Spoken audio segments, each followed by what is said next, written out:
నడిగిరికి వణకం. మీరేనా Senthil? నాందా. Hi, please కూర్చోండి. ఉక్కర్లమ్మా. కూర్చోండి. ఓకే. ఫోన్ చేశారా? ఆచి.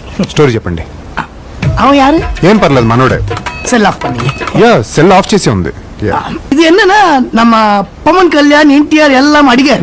நான் நோ சொன்னேன். எதுக்குன்னா நீ தான் இதுக்கு ஹீரோ. நீ இமேஜுக்கு தக்க கதை தான் இதுல இருக்குது. Thank you very much. என்னன்னா கண்ணூர்ல இருந்து ஒரு ஜூம் பேக் வந்தா ஃபர்ஸ்ட் ஷாட் ஹீரோ வந்து செப்பு குட்டுவாரு மாதிரி. பாவம் அவ இன்ட்ரோடக்ஷன் என்னன்னா ஒரு பாத்திக்க ரயில் கால்ல தட தட தட தட, அதுதான் ஹீரோ இன்ட்ரோடக்ஷன். அவ வந்து எப்பவுமே சைக்கிள் மேல வருவாரு வருவாரு வருவாரு. బాబు సైకిల్ మీద இமேஜ் தானே. அப்போ ஒரு பெஞ்ச கார்ல வருவார், செப்பு கூட்டுவார். வீட்டுல வந்து பார்த்தா அம்மா, அம்மாக்கு வந்து ஹார்ட்ல இந்த மாதிரி ஒரு ஹோல். நீ வீட்டுக்கு போய் அழுதுட்டே இருக்காரு. அம்மா இந்த மாதிரி ஆச்சா, அம்மா இப்போ என்ன பண்ணலாம் அம்மா, அது அழுதுட்டே இருக்காரு.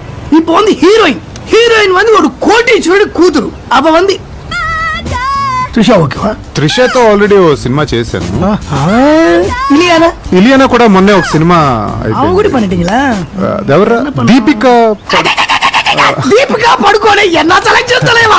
அந்த மாதிரி பொண்ணுக்கு ஒரு கோவில்ல பார்த்தா அந்த மாதிரி பொண்ணு இருக்குமா? அந்த மாதிரி இருக்கும் சார். அது வந்து அம்மா கிட்ட அவன் போடு ஏறுస్తున్నప్పుడు ஹீரோயின் வந்து ஒரு கட்டிங் ஒரு கட்டிங் ஒரு கட்டு ஒரு கட்டிங் ஒரு கட்டு ஒரு cutting look look look look கட்டு பண்ண ஒரு சாங் தலைவா. இது தேன்மார் மாதிரி ஒரு குத்தாங்குடி. எனாங்கே எனாங்கே ஒண்ணும் போடிங்க.